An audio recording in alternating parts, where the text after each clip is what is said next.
The Conservative Party and its MPs have a clear choice, and it will tell us whether they have no confidence in Boris Johnson or whether they have no backbone, because they can't surely believe that Boris Johnson is the best that the Conservative Party has to offer.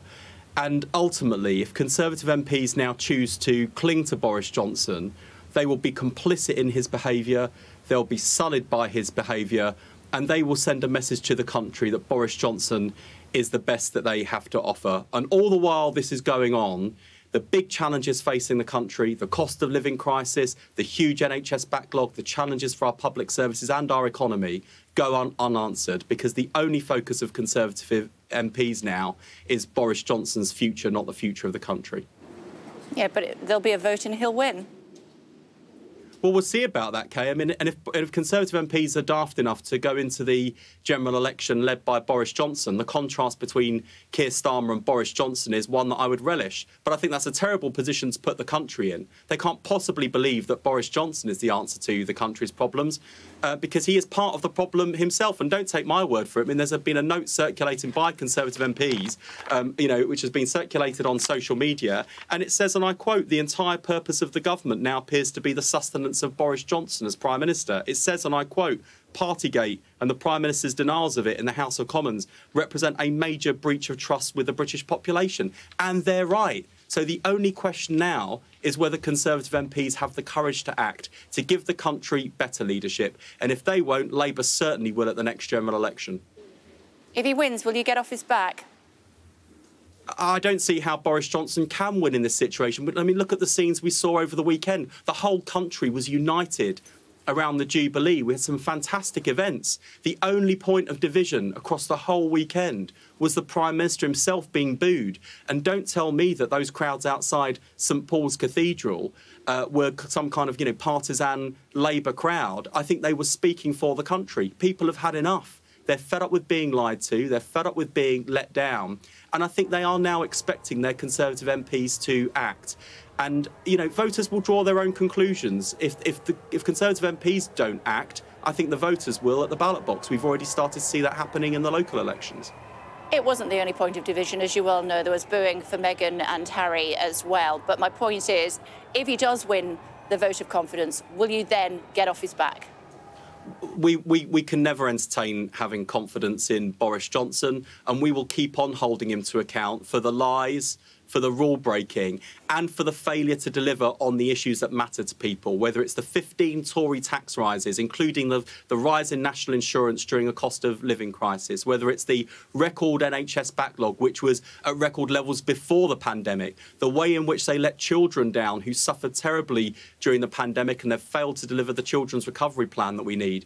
On every single front, on the economy, on our public services, on basic delivery of government projects and programmes, this government is incompetent, it's out of touch, and that culture, that failure, is set from the top. Boris Johnson can't be part of the answer to the country's challenges because he's a big part of the problem. But if you can't unseat him as Prime Minister, surely you have to look at your own leadership and whether they are sufficient enough to get rid of a Prime Minister that you think is not fit for purpose.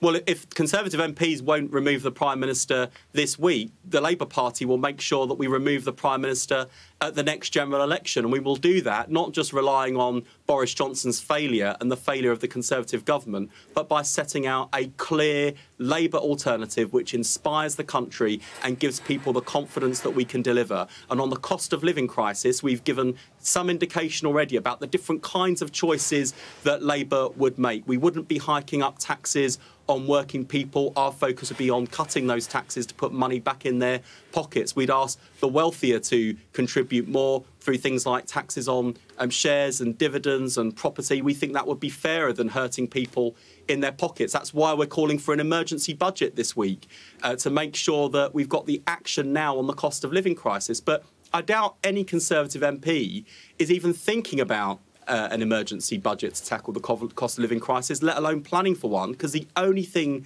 they're talking about, the only show in town, is the clown show of Boris Johnson's leadership. And I just hope that Conservative MPs, who've apparently been wrestling with their consciences, and we saw one minister in the newspaper this weekend saying, well, I don't have any confidence in Boris Johnson, but apparently they don't have the courage to act. Well, this is the opportunity now. If they're calling a leadership vote of no confidence, that's the right thing to do. I now urge Conservative MPs to do the right thing by your country. Give the country better leadership. Give the country leadership it deserves. And, you know, are you seriously saying, I mean, Sajid Javid referred to the Conservative Party as the most successful political party in the history of Western democracy.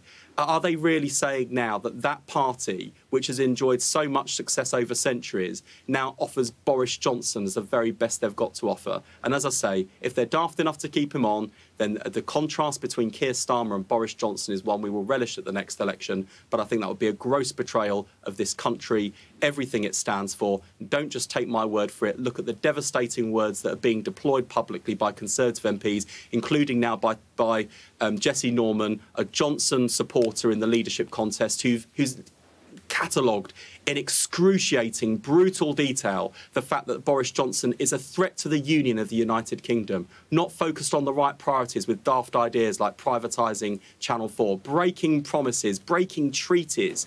You know, it's not just the fact that he's lied to the country. It's not just the fact he's broken the rules on lockdown. It's the fact that on so many of the big issues facing the country, Boris Johnson is failing as our Prime Minister and failing to give the British people the leadership they deserve. OK, that was quite an answer, wasn't it? It's a good job I'm not in the studio with you. The point remains, though, it could well be another 2 years before you find yourselves in a position to be able to unseat Boris Johnson, and you have to accept that as a fact. It could be, Kay, but it will be the voters who judge Conservative MPs very harshly for that, and rightly so. I don't think that the Conservative MPs can possibly say, hand on heart, that Boris Johnson is the best they've got to offer or is providing the leadership the country deserves. And so they have a basic democratic duty now to do the right thing and remove him. And what if they don't? There's nothing you can do about it. Then voters will judge them, and we will take him on at the next election and make sure that Keir Starmer is giving the country the leadership it deserves as our next Prime Minister. Stand by, stand by, stand by. Just hearing confirmation that there will be a vote of confidence in the Prime Minister. There will be a vote of confidence in the Prime Minister today between 6 and 8 p.m. Between 6 and 8 p.m. Now then, it's up to you guys to try and sort that one out, isn't it, Wes Streeting? No, I mean, if I wish I had a vote. I mean, I'd be straight in there. But the Conservative MPs have to sort this one out. You know, this is up to them now. They've called the vote of no confidence. That's the right thing to do. Finally, about time.